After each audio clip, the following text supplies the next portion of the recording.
Hola, vamos a continuar con la lectura de esta novela que, como les recuerdo, está inspirada en un personaje fabuloso que fue el gran pirata Barbarroja.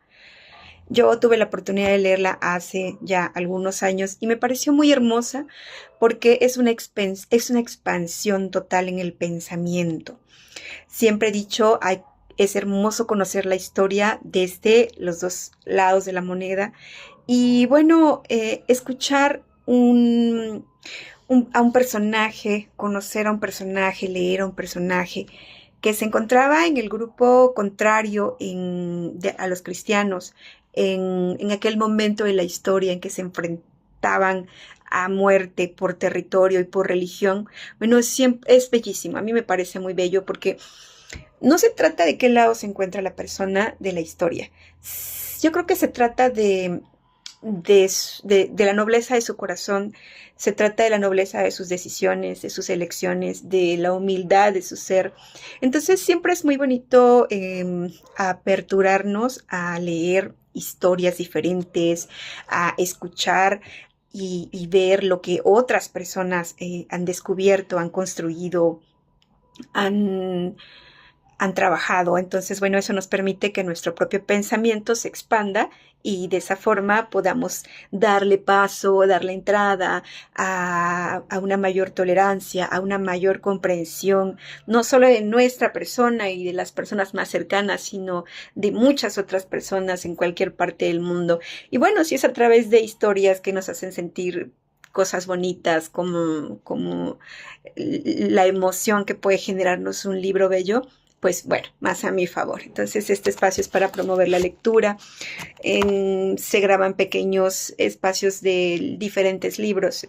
Y bueno, vamos a seguir haciéndolo. Mientras haya tiempo, mientras haya forma, vamos a seguir promoviendo que los niños, los jóvenes, los adultos, todos encontremos espacios para explorar un libro. Dice así. Sí, no cabe duda. Tenéis temperamento y no poco valor. Veremos cuánto dura. Porque antes de arrojaros a los tiburones, como lo deseáis tan fervorosamente, interrogaré a estos otros dos caballeros. Quizá ellos se muestren menos reacios. Ni lo intentéis.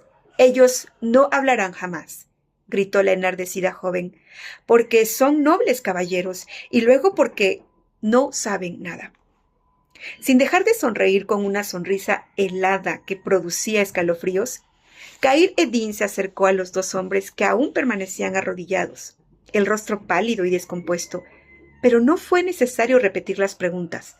Luego de cambiar una mirada entre sí, uno de ellos preguntó: ¿Cuál será nuestra recompensa si hablamos? Una muy valiosa, vuestra vida. De nada nos serviría si no tenemos medios para huir y escondernos. La venganza de los caballeros de Malta es tan o más temible que la de los corsarios. A continuación, tuvo lugar un repugnante regateo. En medio de los gritos de indignación y de cólera de Sacia, que siempre en su papel endilgó a los dos caballeretes los más gruesos e indignados epítetos. Pero todo fue en vano. Los dos personajes dijeron lo suyo, por turnos, proporcionando una tan valiosa cuanto increíble información. Gracias a ella, pudo reconstruir Barbarroja todo el complejo complot, ideado nada menos que por el mismísimo almirante Andrea Doria. La historia se podía resumir del siguiente modo. El famoso almirante genovés y favorito de su católica majestad imperial, aunque contaba con 80 galeras venecianas, 38 pontificias y 32 españoles, además de 50 galeones a vela, todas provistas de potente artillería que en conjunto redondeaban los 3.000 cañones con 80.000 hombres, es decir, más del doble de los efectivos corsarios, abrigaba un serio y enfermizo temor de enfrentarse con su ya tradicional enemigo. En consecuencia, desesperadamente, venía buscando una oportunidad para sorprenderlo o prepararle una emboscada. Pero, ¿dónde diablos se esconde con tan numerosa hueste que resulta imposible descubrir su presencia? No pudo menos de exclamar Khayr Eddin. La respuesta demostró que el almirante Doria era, evidentemente, un jefe advertido a la par que ingenioso. En la costa de Albania, en la extensa zona llamada de los pantanos, existía el Golfo de Valona, con su ciudad y puerto del mismo nombre. Este golfo venía a quedar cubierto, cerrado por una angosta y larga península, llamada Lingeta. Pues bien, era ahí donde Doria mantenía oculta su numerosa flota, esperando la oportunidad de salir sorpresivamente y descargar sobre la desprevenida flota turca un golpe mortal. Esta información, como es de suponer, causó no poca admiración y aún preocupación a Barbarroja, pero no tanto quizá como la siguiente noticia. El almirante Doria había desplegado en los puertos del Adriático un servicio de información y vigilancia. Sabido de que el vino suelta la lengua y la buena presa el apetito, parte de ese servicio se hallaba centrado en las tabernas, siendo Brindisi un puerto de importancia. Había establecido aquí una importante base dirigida nada menos que por su propia sobrina Susana Doria, que es quien se hace llamar Sasia, concluyó dramáticamente uno de los informantes. Sasia continuaba sacudiéndose y gritando en brazos de sus captores, pero descubierta al fin su identidad y su verdadero rango, dejó de decir palabrotas y de comportarse como una moza de taberna, lo cual no impidió que lanzara furibundas miradas al jefe corsario. Sí, para que lo sepáis de una vez, soy Susana Doria, hija de Filipo Doria y sobrina del gran almirante Doria. Y ahora arrojadme a los tiburones si os place, que me tiene sin cuidado. Sabía bien los riesgos que corría cuando al salir del convento, donde me educaron, acepté realizar esta misión difícil pero digna de nuestra sagrada causa. Khayr Eddin no respondió. Por largo rato quedó en la muda contemplación de la hermosa joven, cuyo arrebolado rostro hacía comprender la sinceridad de sus sentimientos.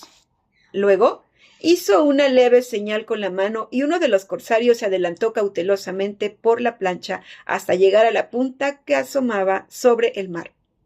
Atraídos por la curiosidad y venciendo su temor, los 3 prisioneros se acercaron de nuevo a la borda y empezaron a lanzar gritos que no se sabía si eran de alegría o pesar, porque del extremo de la tabla y aún sujeto a la cuerda que ataba sus manos, colgaba el cuerpo del caballero Salvatore. Los corsarios habían medido tan escrupulosamente el largo de la cuerda que las piernas del condenado se alzaban a varios pies sobre las aguas, lo cual no era óbice, sin embargo, para que un nutrido grupo de tiburones se diera cita allí, llegando algunos a la osadía de saltar fuera de las aguas en su intento de captar el cebo humano, aunque sin éxito.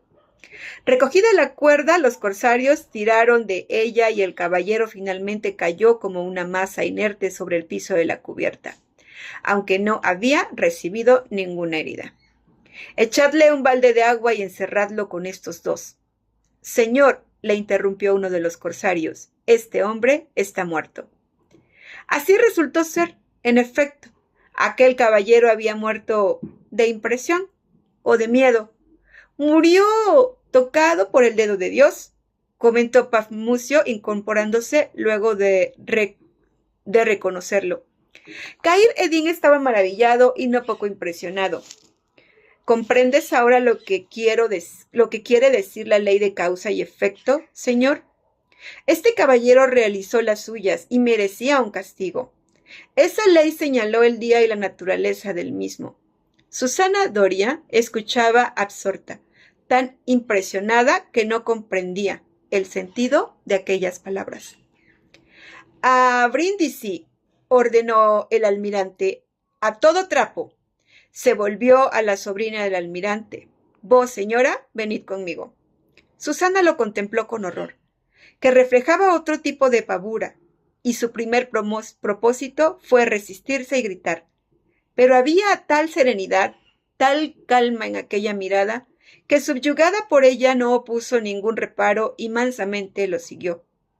Y no había hecho sino desaparecer en el interior de la cámara del almirante, cuando a una señal de Shinam, 2 corsarios tomaron el cuerpo del penitente Salvatore y lo arrojaron por la borda.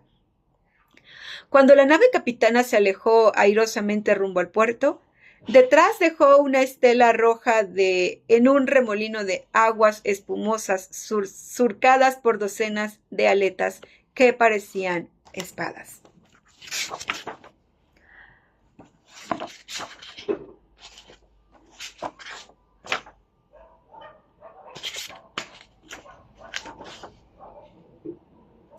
El Golfo de Valona, cercado por un anillo de montañas verdes, yacía plácidamente, extendido en suaves ondas que iban a chocar con las quillas de los barcos y casi sin ruido se rompían y alejaban, reflejando en las crestas espumosas el matiz verde circundante.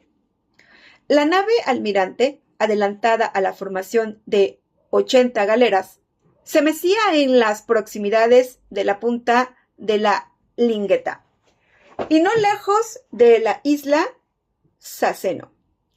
La mañana era clara, radiante. Reunidos en cubierta había varias personas, entre ellas Pafnucio, Cair, Shinam y otros corsarios. Pero en el centro del grupo, como una preciosa flor en un búcaro, estaba Susana Doria, ahora vestida y acicalada como una verdadera dama. Susana, desprovista de ese falso barniz de rudeza y desenfado que también quisiera imitar, había tornado a ser una joven delicada, impresionable, sensitiva, que en vano trataba de contener sus sollozos. Cumplid vuestra parte, señora, y no os aflijáis por el resto, decía Cair Edín, que ello está en manos de Dios. ¿Es que resulta tan extraordinario, tan increíble lo que hacéis? Gimoteó Susana. ¿Incluso nombráis a Dios? ¿Vos, un hereje, un sanguinario pirata, como dicen mi tío y sus amigos? Pero, señora, intervino Pafnucio, habéis de dar crédito a lo que dicen vuestro tío y sus amigos, los caballeros de Malta y los nobles señores imperiales, o a los hechos que constituyen sustancia irreversible de todo proceso histórico. Por mi fe, os puedo asegurar, sin mengua de mi independencia de criterio, que pocos jefes hay en el mundo como el odiado Barbarroja. No solo posee nobles sentimientos, sino que los pone en práctica en toda ocasión. Vos mismas sois testigos de ello. Habéis compartido su mismo techo durante 2 noches. ¿Os infirió algún agravio de palabra o de hecho? Y ahora os pone en libertad. Creedme, podéis iros en paz y tranquilidad de conciencia, con la única condición de que vayáis a decir a vuestro tío que habéis cumplido honorablemente la misión impuesta, señaló Cair Edín sonriendo. Decidle también que el tonto y hereje pirata ha caído en la trampa. Ahora puede salir con su poderosa flota y destruirlo. Eso es precisamente lo que temo, sollozó Susana. El almirante vendrá y destruirá vuestra débil y escasa flota. Y tanto si caéis en la batalla como si sois prisionero, daos por muerto.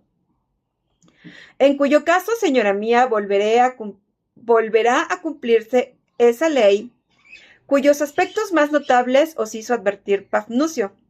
Pero os ruego, idos ya y que la fortuna os acompañe. Susana volvió a mirar al imponente hombre de la barba roja y su mirada se dulcificó y aún enterneció, pero convencida que ninguna súplica haría variar el curso de los acontecimientos, se envolvió en su capa y se dispuso a bajar al bote que la esperaba. Y en tanto el bote se acercaba a la pequeña población de Saceno, en la isla del mismo nombre, Susana todavía tuvo por largos momentos visión de aquel hombre alto, de imponente aspecto, vestido con ropas de vivos colores y coronada la testa roja por el turbante de impecable blancura, que, por su parte, no se apartó de la cubierta hasta que el bote se perdió de vista. Los acontecimientos que siguieron a este episodio están registrados en los anales históricos con fidelidad de detalle para insistir sobre ellos. Diremos solamente que mientras la escasa flota turca esperaba en la salida del Golfo frente a Bravesa, aparecieron las 200 naves del almirante Doria, las cuales, sin embargo, no se decidieron por un franco ataque, que quizás les hubiese resultado beneficioso. Doria esperaba, no se sabía qué. En cuanto a Barbarroja, considerando sus escasas fuerzas y la falta de potencia de su artillería, no podía hacer otra cosa que esperar la maniobra de la flota enemiga para obrar. Intentar un rodeo o intentar cercar a naves que los duplicaban en número, o un ataque frontal hubiera resultado suicida. La actitud general de Doria en esta emergencia hace suponer que su antigua combatividad había mermado mucho con los años. 2 días transcurrieron de este modo. El tercero, sin embargo, se desató un viento que favorecía el desplazamiento de las naves imperiales. Contando con ese refuerzo adicional, el almirante se decidió al fin a avanzar. Y lo hizo en una forma ampulosa. Dispersa sus naves en un extenso semicírculo que amenazaba cerrarse sobre la flota turca y destruirla bajo un intenso y centrado fuego en sus 3.000 cañones. Pero este desplazamiento era el que precisamente esperaba Khayr ed-Din para contraatacar con toda resolución. En una osada maniobra que siglos después imitaría con singular fortuna Rodney St. Vincent y Nelson en la famosa batalla de Trafalgar. Unificó sus naves de tal forma que como un espolón se lanzó contra el centro de aquella línea haciéndola pedazos. Luego, la punta de lanza se abrió en 2 fuerzas concentradas, contando ahora con el favor del viento, atacó la pesada formación enemiga por retaguardia. Se produjo una rápida aunque tremenda batalla, en la cual la flota imperial sufrió una vergonzosa derrota. La historia dice que la llegada de la noche evitó que la poderosa armada carlina resultara totalmente destruida, pues a favor de la oscuridad se alejaron y desaparecieron. Sin embargo, numerosos y poderosos barcos habían sido destruidos y sus tripulaciones capturadas.